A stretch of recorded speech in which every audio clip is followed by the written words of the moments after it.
Се враќаме со емисијата, тука во студиото го имаме Иво Рангеловиќ, политички аналитичар. Ке зборуваме за она што сите ни се мислите во тоа е конфликтот во Украина и опасноста од нуклеарна војна. Господине Рангеловиќ, добро дојдовте во студио 10. Она што го гледаме е дека после оној настап, после оно обраќање на рускиот председател Путин, кога ја најави делумната мобилизација во Украина, тогаш тој зборуваше за нуклеарните ветришта. И на некој начин тоа го отвори прашањето дали рускиот председател се заканува со нуклеарна војна во однос на Украина. Тоа се е поврзано со регионите во кои се одржуваат референдумите и кои се поизвестно е дека ќе бидат анектирани потоа од Русија. Како гледате вие на целата ситуација? Постои ли опасност од такво едно страшно сценарио?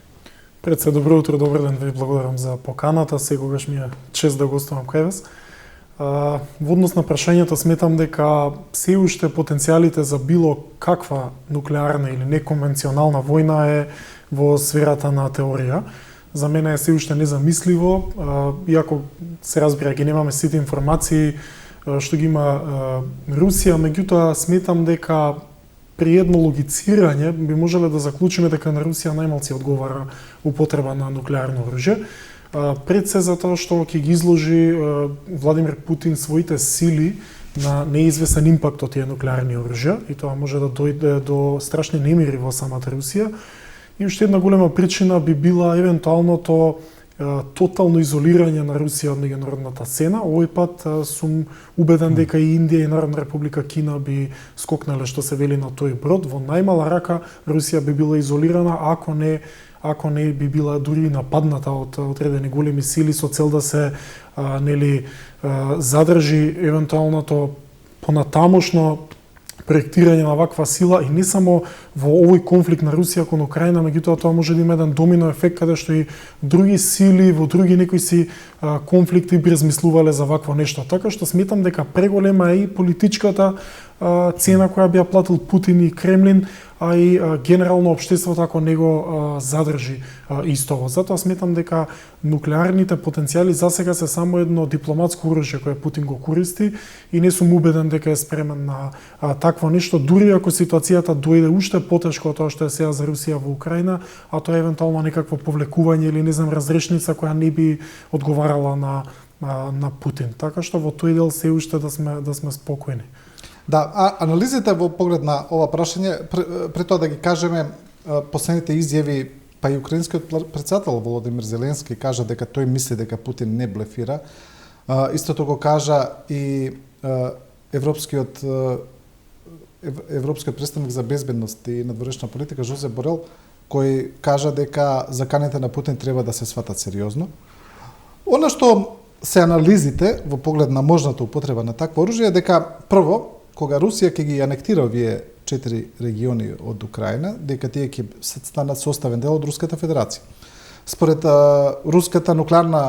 руската стратегија за употреба на нуклеарно оружје предвидува дека тоа може да се употреби во случај на закана кон Русија, на некој начин закана кон руска територија, и поради тоа се тие аналогии дека доколку тие региони подоцна, а бидат дел од Русија, бидат загрозени, дека би можел да го употреби.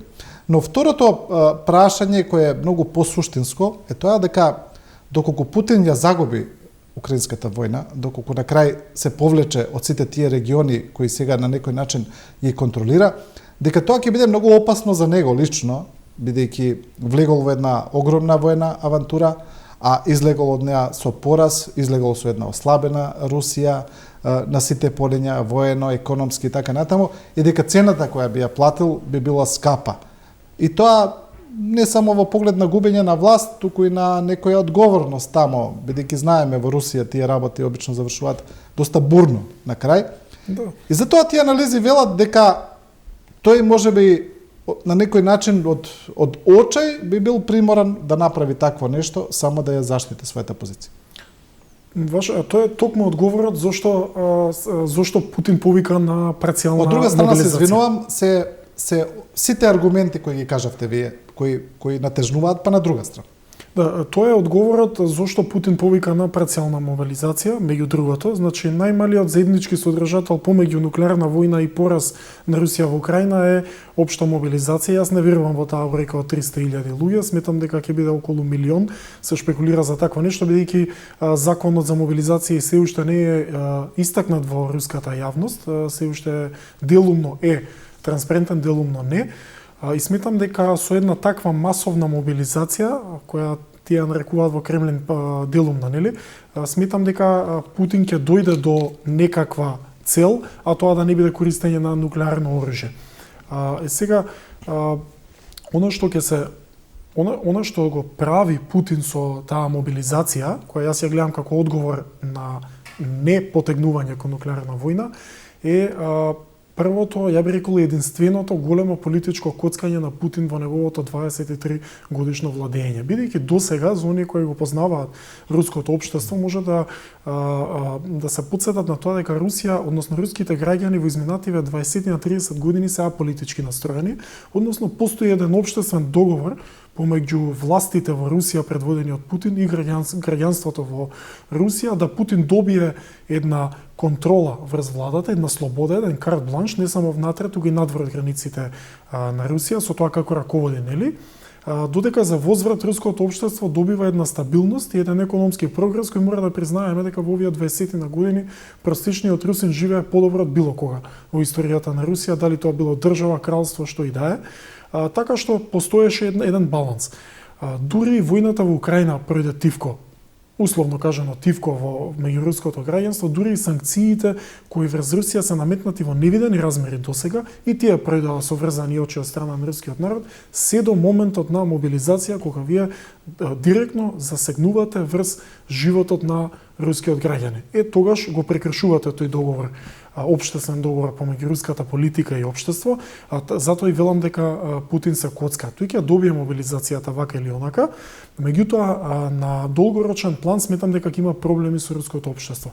Овие колони што ги гледаме како русите излагаат и бегаат, не се неочекувани, бидејќи простичниот русин не е повеќе гол и бос, туку јаде и пие, тој е вестернизиран, има пристап кон информации, пари, патувања, значи не е тој русин, условно кажано, напатен како почна да патуваат, почна да летуваат, да шетаат из цела Европа. Значи не е тој русин од втората половина, да речеме, на 20-тиот век. Сега русинот, руското секојдневие е сосема друго, значи еден Макдоналдс да затвори па му смета на простичниот русин. Така што мобилизацијата е огромно коцкање на Путин, дури би рекол во некоја хипотетичка работа и повеќе и од употреба на нуклеарното оружје.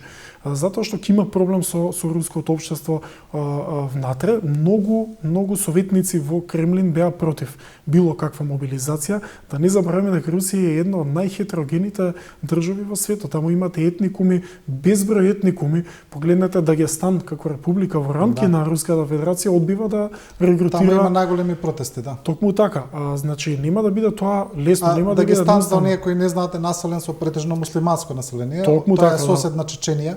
Токму така, и бидејќи и за нив и за тоа население, изворот на легитимитет на Путин во неговото дводецениско владење беше тој мир, таа стабилност и тој економски просперитет. Кога вие и тоа ќе го загрозите, бидејќи таква една масовна мобилизација има и економски реперкусии. Тоа е екстремно многу чини да мобилизирате вие толку многу луѓе и импактот врз економијата ќе биде огромен, бидејќи тоа се пред се мажи, значи продуктивноста на една економија како што е Русија ќе опадне. Ќе бидат токму така економските последици, да не збориме за психолошките и така натаму. Гледаме сега дека според информациите околу 20 регрутни центри низ цела Русија се запалени. Вчера имаше убиство во еден регрутен центар, нели влезе така. Еден од регрутите губи таму. Замислете, тоа се информации кои ни се достапни, што преме со оние кои не се достапни, каков е тој обем на отпор. И ова дали е делумна или она што го велат и други аналитичари скриена мобилизација, дека се мобилизира многу повеќе од 300.000 луѓе, поминува доста потешко од очекуваното. Токму така, видете, ставите се во контурите на еден русин. Значи, да речеме, просечен русин во Москва или Санкт Петербург, во поголемите градови, каде што владетелот ви вика влегуваме во специјална операција, целта е да направиме, нели, анексирање на сето ова, брзо ќе биде, нема никаква мобилизација, имаме најсилна војска од светот која за 2 месеци може да дојде и до Париз и сега после 6 месеци вашите трупи се повлекуваат од Харкивскиот регион, од добар дел од источна Украина и вие регрутирате граѓани. И сега како вие ќе му објасните на тој поединец, на тој народ, со таква една сила, со таква моќ, со целиот тој карт бланш кој руското општество вам ви го даде во овие 20 години, вие не можете да се соочите со една Украина која во воени сили не може ни во сон да парира на една Русија, окей? Финансирана и со оружје, со све од силна подршка од западот, но сепак, да. Да, меѓутоа го доведувате во знак прашање и статусот на една Русија како светска сила поради вашите екскурзии во Украина. Така што не е лесна ситуацијата, сметам дека ова е една реакција на Путин од загриженост, пред се од самитот во Самарканд, мислам дека таа е точката на прелом, бидејќи во Самарканд сметам дека Русија побара директна воена помош од Народна република Кина, која не ја доби, истото се случи од Индија и веднаш по тој самит во Самарканд беше наредена мобилизацијата, каде што Русија немаше избор освен да регрутира сили за да дојде до целта, дали на Путин, дали на Русија, не знам чија цел, меѓутоа да дојде до таа зацртана цел. Па гледаме дека најблиските војни сојузници на Русија, на пример како Казахстан, каде неодамна пред не знам колку месеци беше, имаше директна руска војна интервенција кога имаше таму граѓански немири и обиди за соборување на претседателот. Вчера Казахстан се изјасни и кажа дека нема да ги признае оцепените региони во Украина, дека нема да го направат тоа. Значи, на некој начин и тие најблиски сојузници на Путин таму не покажуваат отворена поддршка за неговата политика. Токму така и тука ќе го видите оној интерес како главниот субјект на меѓународната политика и ништо друго. Значи, не само Казахстан, туку и Узбекистан. Пред се Казахстан со премиерот Токаев, кој воедно сака да го сверти Казахстан кон еден проевропски, да кажам, прозападен ориентир, дури Нур Султан градот повторно ќе го врати името во Астана.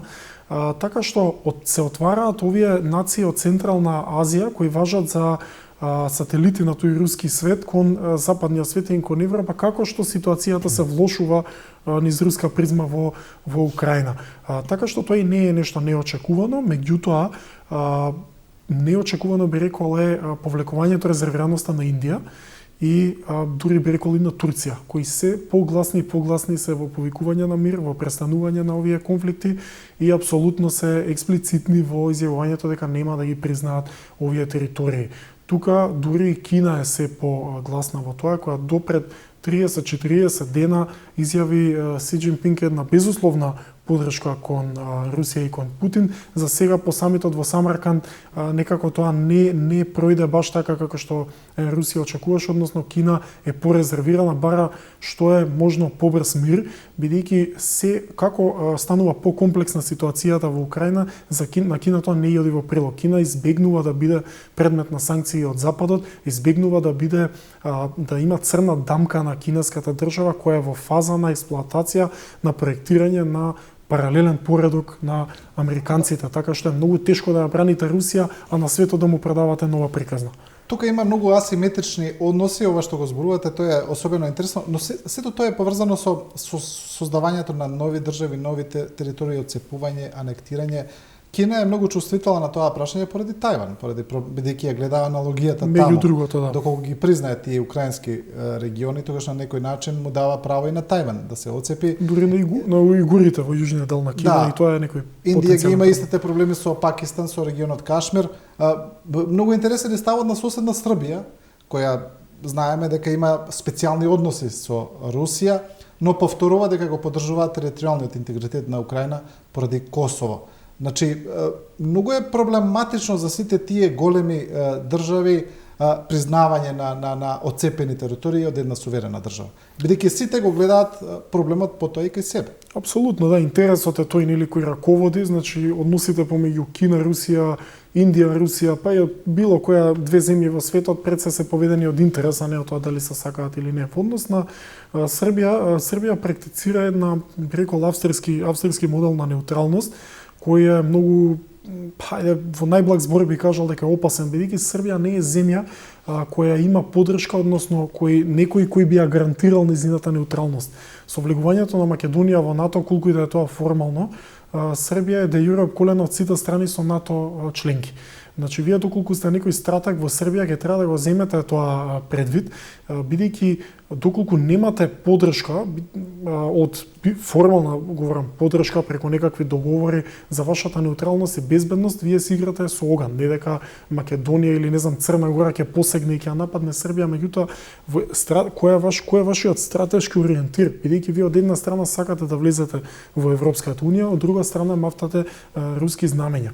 Тоа е све во ред, се додека власта во Србија, кој да е пред ова и по ова, излезе и каже, луѓе, ваква е работата. Што и да се случи, ние сакаме да влеземе во Европска унија. Меѓутоа, да не биде после не сакаат во Европа, сите не мразат, бараат да го признаеме Косово. Европска унија е децидна во тој дел. Значи, Европска унија бара од Србија такви отстапки.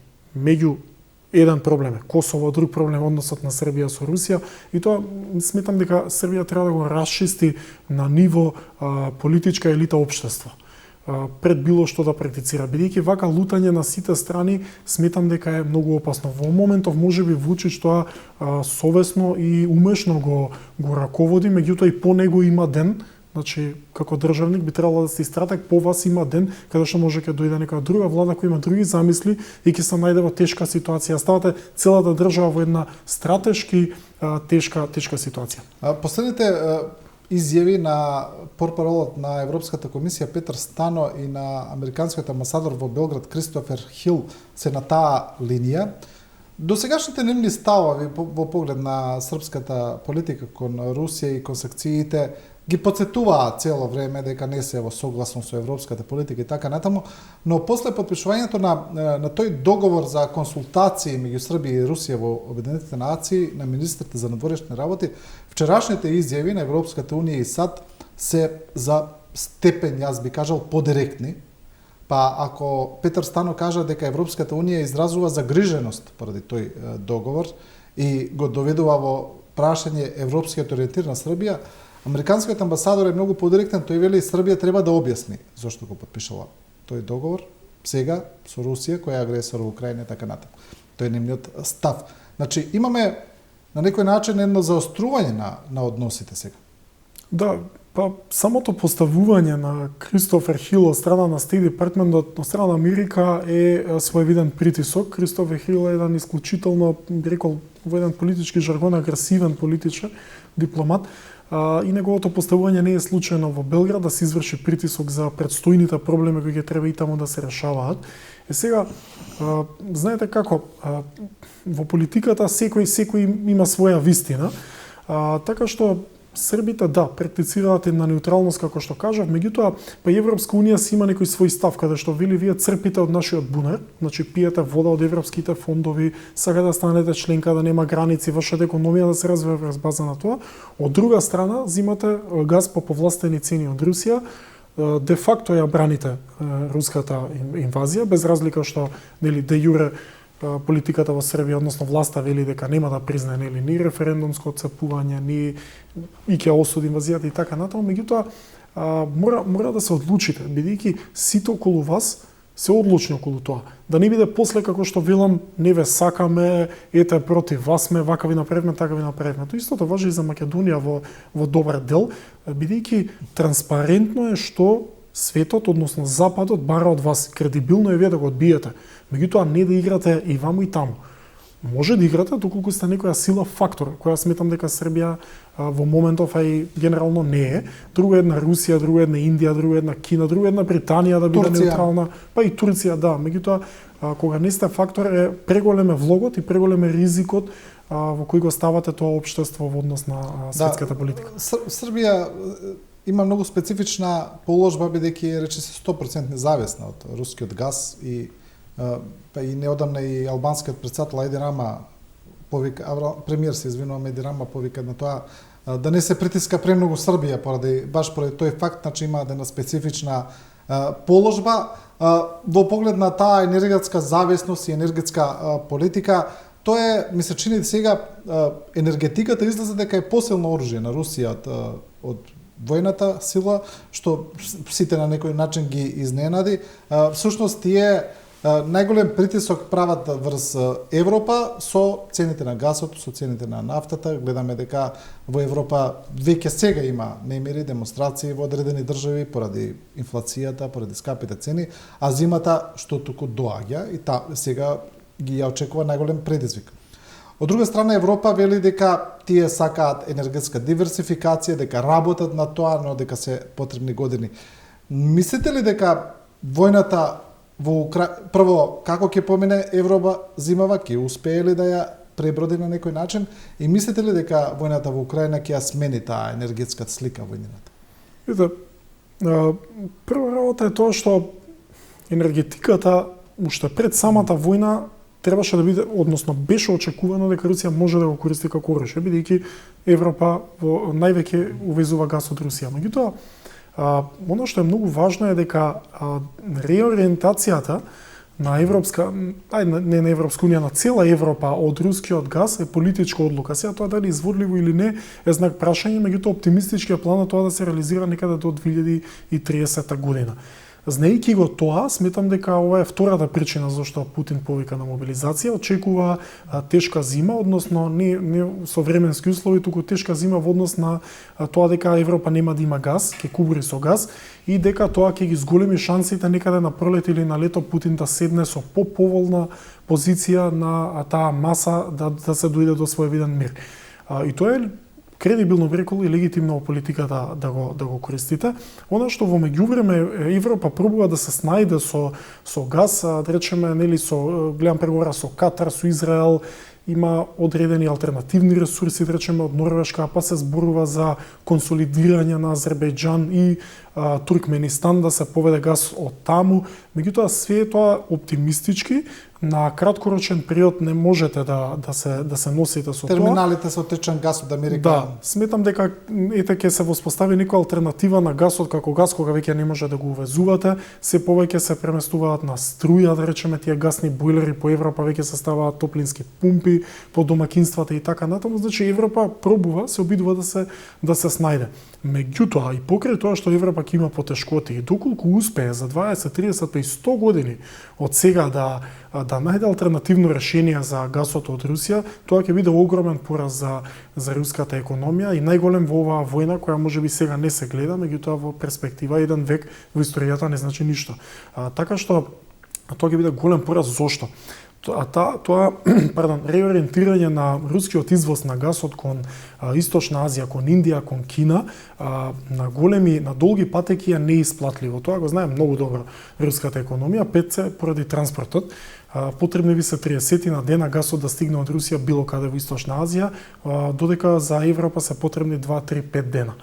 Тоа е едната работа. Второ, кинезите почнуваат да бараат гасот да го откупуваат не само по исклучително поволни цени, туку и да го плаќаат во јуани, што директно би ја загрозило безбедноста на рублјата во оваа ситуација. И тоа историската причина зошто Русија не извезува газ во Источна Азија е токму транспортот.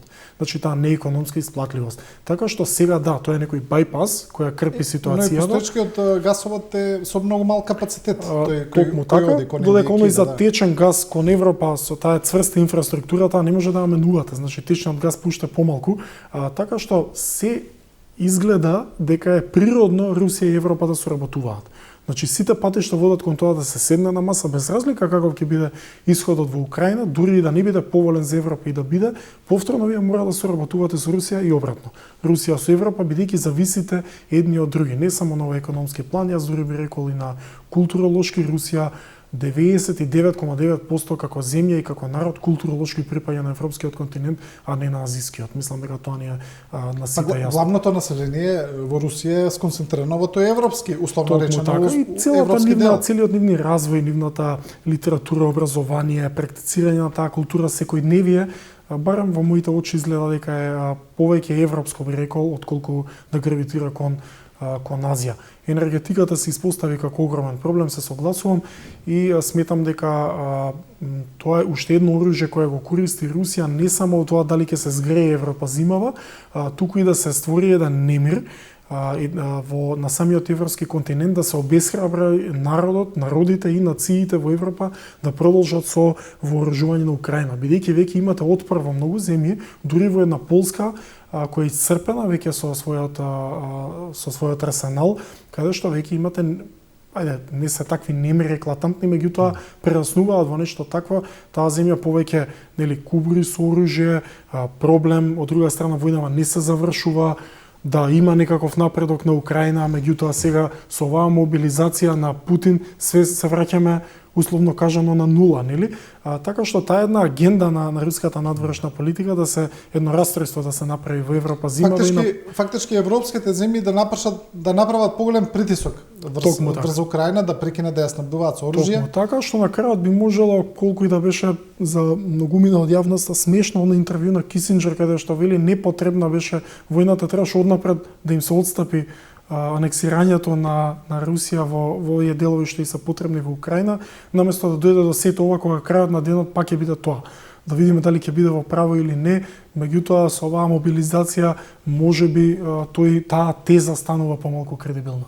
Од друга страна, Соединетите Американски држави продолжуваат со огромната поддршка за Украина, тие најавуваат еден нов пакет од 16 милиарди долари за војна помош за Украина. Тие тврдат дека таа помош не смее да прекине. На некој начин тие се главниот мотор на поддршката на Украина, кој оди преку Европската Унија. Се чини дека тие нема да дозволат таа поддршка да се намали или да престане покрај сите проблеми кои ги има Европа. И сега, Европската Унија ги трпи најголемите последици, тоа е факт, најдиректните последици, и сега е прашањето дали таа ќе опстои, дали ќе успее Америка да ја убеди Европската Унија да продолжи на тој пат, или ќе успее притисокот од немаштијата, од инфлацијата, од немањето енергија. Сметам дека Америка ќе направи се што е во нејзина можност да Европската Унија и Европа опстои на нозе, бидејќи евентуалниот пат на Европа, што тоа и да значи, е пат из американскиот хегемонизам и поредок оваков како што го знаеме. Тоа е последната препрека кон Америка, што би се рекло, макар и географски. Така што мене ме интересира што ќе биде одговорот на Америка не во однос на паричните средства, туку во однос на на конфигурацијата на оружје кој ќе биде овој пат доставено до Украина, бидејќи Путин се заканува со употреба на нуклеарно оружје, како тоа ќе го испрецепира американската јавност и што тоа ќе значи понатаму.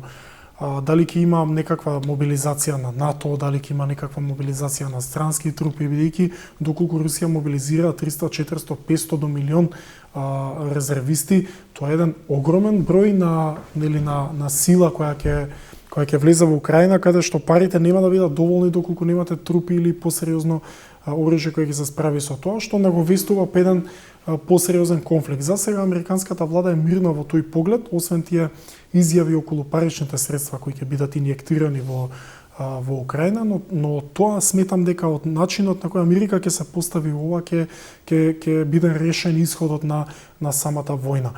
Сепак сметам дека американските стратези и власт е свесна дека шансите се минимални за употреба на нуклеарно оружје, бидејќи замислете дури да дојде до некаков таков сегмент од оваа војна да се искористат тие нуклеарни оружја од страна на Путин, што тоа ќе значи за една Русија ако светот возврати со нуклеарни оружја во Украина и еден град како Казан, милионски град, да речеме преку ноќ стане пепел. Така мислам, навистина е џабе вашата победа во Украина и вашето анектирање ако вашето општество и територија пропати од евентуална употреба на такво неконвенционално оружје. Затоа она дилема што ја викаат затвореничка дилема во меѓународните односи ќе преовладее и нема да дојде до такво нешто.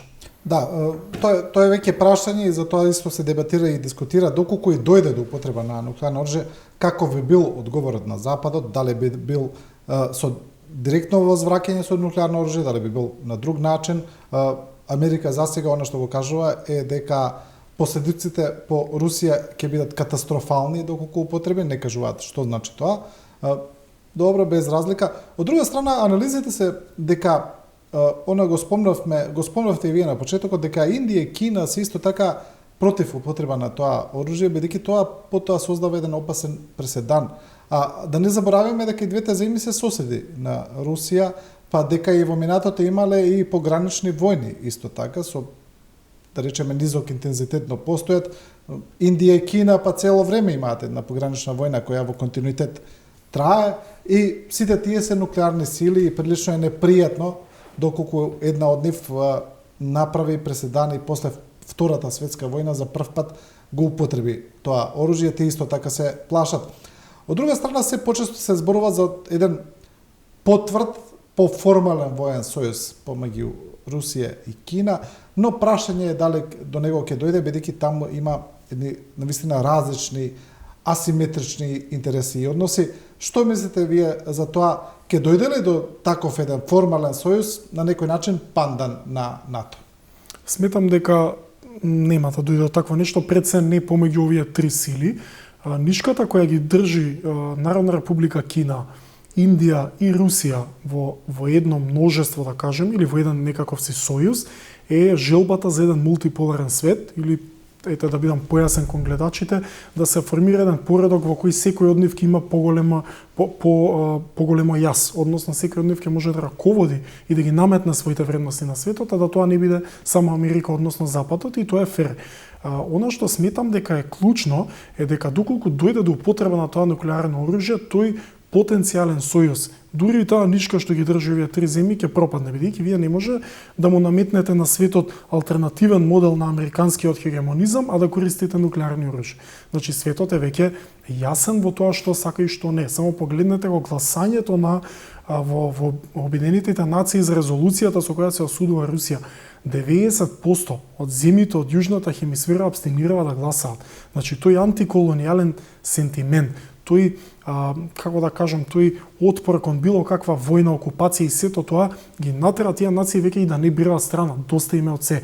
Значи доколку вие како голема сила, како Индија и Кина сакате да наметнете алтернативен модел на вредности кон остатокот од светот, пред се на земјите во развој, тогаш што не можете да го правите со фатени за рака со Русија, доколку Русија употреби нуклеарно оружје. Затоа, како што реков пред малку, Русија при употреба на такво оружје ќе биде максимално изолирана, ако не и нападната во некој поширок во некоја поширока смисла, така што сметам дека и оној самит во Самарканд беше многу важен, бидејќи Кина и Индија не сакаат ни еден ден повеќе да чекаат, а да бидат изложени на ризик да влезат под санкции на Западот. Ке им се наруши имиджот, ке им се наруши економијата, ке им се наруши општеството, пред се во Кина, која има конгресот, предстои конгресот во Кина и за прв пат Си Џинпинг е лидер во историјата на комунистичка Кина, кој е на своевиден начин конфронтиран од најстарите членови на комунистичката партија во Кина. Тоа не се случило, значи се ствара еден притисок кон него на таа преќутна подршка кон Русија, а не поентирате од друга страна. Дури се ствара од националистите еден притисок во однос на Тајван, бидејќи Тајван прераснува во едно бесцелно ветување на Кина дека тоа ќе биде едно мирно обединување и дека Кина ќе биде една држава, односно таа one state policy, нели? Така што се ствара една тензија во кој не им оди во прилог на Русија и на Кина да поддржат евентуално употреба на нуклеарно оружје, односно им оди во прилог што побрзо да се оконча ова војна од таму, и сметам дека овие поагресивни потези на Путин, референдум, анектирање, мобилизација, значи мрда работата да се дојде до главната поента на таа специјална операција, да се заврши за евентуално Путин да не ја изгуби поддршката, макар била преќутна од Индија и од Кина. Да, од друга страна, проблемот со Кина, помеѓу Кина и Русија, тој што доколку заврши војната Украина, како и да заврши, дека понатаму тие односи влегуваат во една друга фаза, пред се поради на некој начин војниот неуспех на Русија, она што го зборувавме, дека таа веќе е прашање дали може да се смета за војна сила, доколку не може да победи на земја како Украина со конвенционални средства за брзо време, зборуваме, не да се влече тоа со години, бидејќи тоа ви е соседна земја, не одите некакви илјадници километри на друг континент да интервенирате, како да речеме Америка во Виетнам, во Афганистан и во Ирак, туку ви е сосед буквално. Тоа е едно прашање. Второ е поради силниот подем на кинеската економија, таа граби со невидени чекори напред, дури американските стратези признаваат дека кинеската економија ќе ја стигне американската даваат предвидување 2030-та, 2035-та, 2040-та различни, но велат дека со овакви чекори дека дефинитивно ќе ја стигне, дека во тие едни односи дека ќе се сменат улогите, дека сега нема Русија да биде големиот брат, туку Кина ќе биде големиот брат во тој некој сојуз или во некои поблиски односи меѓу двете држави. Јас сметам дека таа пракса е веќе видлива на терен, бидејќи ако се сеќавате пред да започне инвазијата во Украина, Путин за време на зимските олимписки игри во Пекинг, тоа беше еден пресуден состанок за тоа како и дали ќе се изврши таа инвазија. По тој состанок Путин нападна. Сега повторно се среќава со Си Џинпинг во Самарканд во Узбекистан за да повторно побара некаква помош која не ја добива и покренува чекор кон мобилизација. Така што Русија во овој момент и тоа како политички, геополитички, стратешки и економски зависна од Кина. Не би можел да констатирам дека е вазалска држава на Кина, но натаму одат работите, бидејќи Кина кога тогаш ќе ја надмине Америка во својата економска моќ, меѓутоа е многу доволно мудра за разлика од многу земји, Америка за разлика и од Русија, и од Индија, и од Турција. Кинеската политика е далеку помудра и поспремна. Тие нема туку така да бараат промена на правилата на игра, бидејќи за волја на вистината Кина стана најголема економија под американските правила по кои светот функционира. Значи нема туку така да дигнат раце од тоа. И нив најголеми економски пазари им е Западот. Токму така.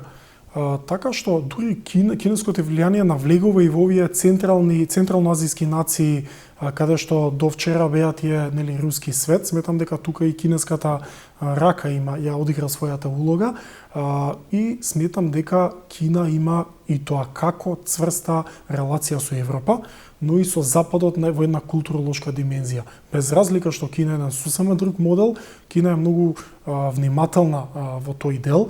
Дури ако ги видите проекциите на кинеската надвршна политика во Африка, да речеме, таа се оградува, односно оди на таа карта на тој антиколонијален сентимент во тие земји, им помага на сосема друг начин, односно им вели имајте демократија, комунизам, што сака да правите со политиката, наше е да помогнеме, дајте ни да градиме патишта, аеродроми, во Етиопија гледам пуштаат веќе кинески серии во источна Африка, баш имав некој труд правено на тоа, така што во тој дел е многу поинтересна Кина и сметам дека неизбежно е Кина да стане, ако не најголем, онда една од првите 2-3 суперсили во светот. Има далеку поголем потенцијал од една Русија, која во неколку наврати сум кажал дека има и помала економија од Италија. Да речеме во моментов Италија има поголема обемна економија од тоа што има Русија, колку и тоа да звучи наивно и неверувачки. Всушност најголем проблем за Русија за статусот на суперсила е населението, бидејќи е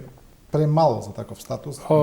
Тоа е премало, е хетерогено, а во некоја 160 милиони луѓе е многу малку. А во некоја воена смисла, вие што напоменавте, Русија нема бази распоредени на секаде ни светот за да може да изврши било каква интервенција или инвазија далеку од своите граници. За волја на вистината и Кина ги нема, освен во Пацификот, меѓутоа тоа е таа основна фундамент на суперсила. Кина. Токму така. Полека отвара некој.